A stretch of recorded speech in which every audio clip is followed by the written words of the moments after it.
शीतल और अभिमन्यु की शादी को 5 साल हो चुके थे, लेकिन अभी तक उनका कोई बच्चा नहीं हुआ था। इसकी वजह से शीतल और अभिमन्यु परेशान रहते थे, लेकिन उन दोनों से ज्यादा परेशान थी शीतल की सास, यानी अभिमन्यु की माँ जानकी देवी। जानकी देवी चाहती थी कि जल्दी से जल्दी उनकी गोद में पोता या पोती आ जाए, और इसीलिए वो अपनी बहू शीतल को लेकर एक दिन हॉस्पिटल पहुंची। डॉक्टर मैडम, जरा ठीक से चेक करके बताइए ना। कई बड़े बड़े डॉक्टर को दिखाया है, लेकिन मेरी बहू माँ ही नहीं बन पाती। मैंने शीतल को बहुत अच्छे से चेकअप किया है। देखिए, बात यह है कि शीतल के अंदर माँ बनने की कैपेसिटी नहीं है। ये आप क्या कह रही हैं डॉक्टर साहब? कोई तो इलाज होगा ना, कोई दवाई दे दीजिए। देखिए, कुछ प्रॉब्लम ऐसी होती है जिनका कोई ट्रीटमेंट नहीं होता। आई एम सॉरी टू से, लेकिन शीतल कभी माँ नहीं बन सकती, क्योंकि उसके यूट्रस में अंदर से ही कुछ प्रॉब्लम है। घर आने के बाद क्या हुआ माँ? कहाँ लेकर गई थी आप शीतल को? अरे कहाँ लेकर जाती, डॉक्टर मैडम के पास ले गई थी, लेकिन तेरी बीवी तो कभी माँ बन ही नहीं सकती। मम्मी जी, इसमें मेरी क्या गलती? अगर अंदर से कोई प्रॉब्लम है तो उसमें मैं भी कुछ नहीं कर सकती। जानती हूँ, ये बात डॉक्टर के मुंह से सुन चुकी हूँ। अब दोबारा मेरे सामने इस बात का गाना मत गा। अरे माँ, परेशान होने की जरूरत नहीं है, हम सोचते हैं ना कुछ। अरे क्या सोचेगा तू? जब डॉक्टर कह चुका है कि तेरी बीवी माँ नहीं बन सकती, तो बता क्या सोचेगा तू? कहाँ से लाएगा बच्चा? माँ, ये तो मैं भी नहीं जानता। अभिमन्यु, क्यों ना हम अनाथ आश्रम से एक बच्चा गोद ले आएं? क्या फर्क पड़ता है बच्चा हमारा हो या गोद लिया हुआ? हाय, बड़ी बातें बनाने वाली। क्या फर्क पड़ता है? अरे क्यों फर्क नहीं पड़ता? मुझे इस वंश को आगे बढ़ाने के लिए मेरे बेटे का खून चाहिए, किसी दूसरे का नहीं।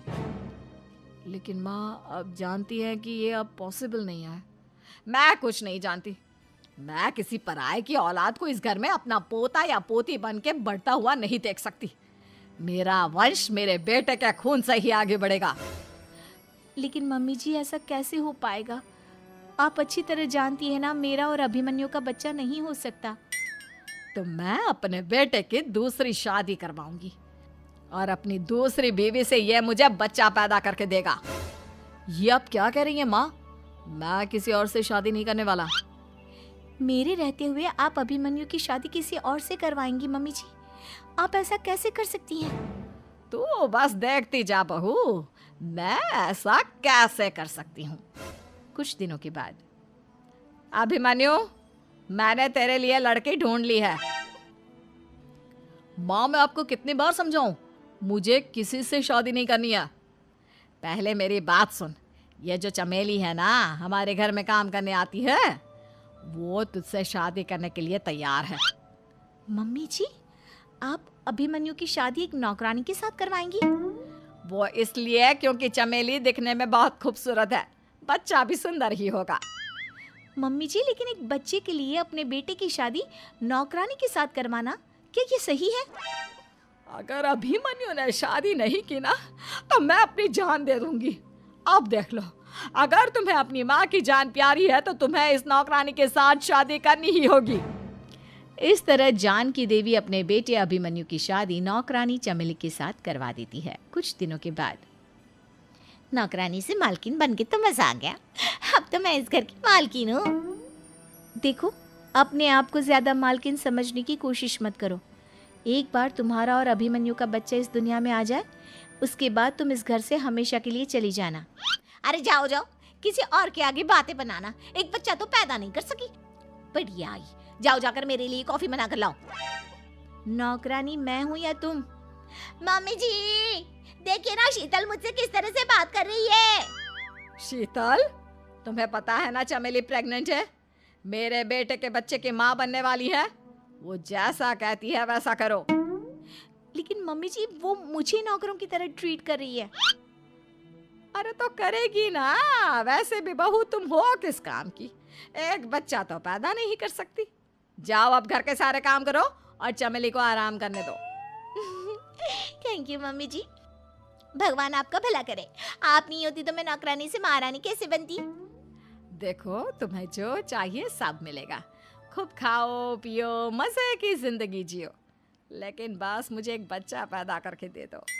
कुछ दिनों के बाद, मम्मी, बच्चे के लिए आपने मेरी शादी चमेली के साथ करवा तो दी, लेकिन दिन और रात का चैन मिट गया है। सारा दिन शीतल और चमेली की बहस चलती रहती है। अब शीतल को इस घर में रखने से क्या होगा? मैं तो कहती हूँ उसे घर से निकाल दो, है भी किस काम की। मैं ऐसा नहीं कर सकता माँ, वो मेरी पत्नी है, उससे बहुत प्यार करता हूँ मैं। तुम्हारी पत्नी चमेली है, चमेली, उससे प्यार करो। अरे तुम्हारे बच्चे को जन्म देने वाली है वो। अभिमन्यु, मैं खुद ही इस घर से चली जाती हूँ। वैसे भी अपने ही घर में नौकरों की तरह रहकर परेशान हो चुकी हूँ। घर की नौकरानी मेरे ऊपर हुक्म चलाती है, वो तुम्हारी पत्नी बन चुकी है। अब मेरा इस घर में क्या काम? अभिमन्यु के बार बार रोकने पर भी शीतल उस घर से चली जाती है। कुछ दिनों के बाद चमेली एक बच्चे को जन्म देती है। भगवान ने मेरी सुन ली, मेरे बेटे का घर भर गया, उसका अपना बच्चा इस दुनिया में आ गया। मम्मी जी, बच्चे को हाथ लगाने से पहले मेरी एक शर्त तो सुन लो। तुम कहना क्या चाहती हो चमेली? आपकी मम्मी को बहुत शौक था ना अपने पोते को खिलाने का। अब देखो, इस दुनिया में हर चीज की कोई ना कोई कीमत तो होती है। तुम अपनी आधी प्रॉपर्टी मेरे नाम कर दो, बच्चा तुम्हारे नाम। अरे लेकिन मैंने अपने बेटे से तुम्हारी शादी करवाई है, अब ये सौदेबाजी कहाँ से आ गई? जो औरत अपनी बहू को घर से निकाल कर एक नौकरानी के साथ अपने बेटे की शादी करवा दे, वो तो सौदेबाजी कर ही सकती है ना। उसका कैसे भरोसा कर सकते हैं? मुझे बस आप लोगों की प्रॉपर्टी चाहिए, उसके बाद ही बच्चे को आप हाथ लगा सकते हैं। मैंने कहा था ना मम्मी, आप गलत कर रही हैं। देखिए, उसका नतीजा आपके सामने है। जब शीतल को पता चलता है कि अभिमन्यु और चमेली का बच्चा दुनिया में आ गया है, तो वो अपने घर पहुंचती है। अभिमन्यु, कहाँ है आपका बच्चा? क्या मैं उसे देख सकती हूँ? कुछ भी मत पूछो शीतल, माँ की हुई एक गलती हम लोगों पर भारी पड़ रही है। वो नौकरानी अपनी औकात पर आ गई है और अब हमसे अपनी आधी प्रॉपर्टी मांग रही है, वो भी बच्चे के बदले में। एक बात कहूँ अभिमन्यु, आप उससे कुछ भी देने से मना कर दो। अरे कैसी बात कर रही हो? मेरे बेटे की औलाद है उसके पास, ऐसे कैसे मना कर दे? मम्मी जी, वो अभिमन्यु का बच्चा नहीं है, वो चमेली और उसके बॉयफ्रेंड का बच्चा है। ये तुम क्या कह रही हो शीतल? ये देखिए वीडियो, चमेली और उसका बॉयफ्रेंड आपस में बातें कर रहे हैं कि उन दोनों ने मिलकर आपको बेवकूफ़ बनाया है और अब इस बच्चे के बदले आपसे प्रॉपर्टी भी हड़प लेंगे। हे भगवान, ये मुझसे क्या हो गया? ना तो बच्चा मिला और अपने बेटे की नौकरानी के साथ शादी करवा दी सो अलग। अब क्या होगा? मुझे माफ़ कर दो शीतल, मेरी वजह से तुम्हें बहुत तकलीफ हुई है। अभिमन्यु, मैंने कहा ना, उस नौकरानी को उसके बच्चे सहित इस घर से बाहर निकाल दो। लगता है मेरे अभिमन्यु का बाप बनने का सपना अधूरा ही रह जाएगा। अभिमन्यु, अपनी मम्मी से कहो कि परेशान ना हो। आपको याद है एक बार हम एक IVF सेंटर गए थे, मैंने फिर से वहाँ जाकर बात की थी और आपको पता है इस बार मैं प्रेग्नेंट हूँ, क्योंकि हमने वहाँ पर प्रोसीजर करवाया था जिसकी वजह से मैं प्रेग्नेंट हो गई थी और इस बात का पता मुझे बस कुछ महीने पहले ही लगा है। हमारा बच्चा इस दुनिया में आने वाला है अभिमन्यु।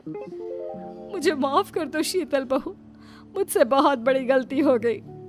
कोई बात नहीं माँ, लेकिन अब हमें उस धोखेबाज नौकरानी को इस घर से बाहर निकालना है और इस घर की मालकिन को वापस घर लाना है, वो भी अपने बच्चे के साथ।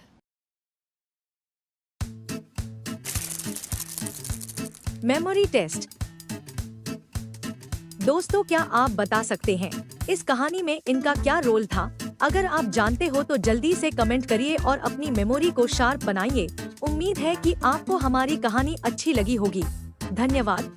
हमारे चैनल को शेयर और सब्सक्राइब करें। फिर मिलेंगे। Bye bye.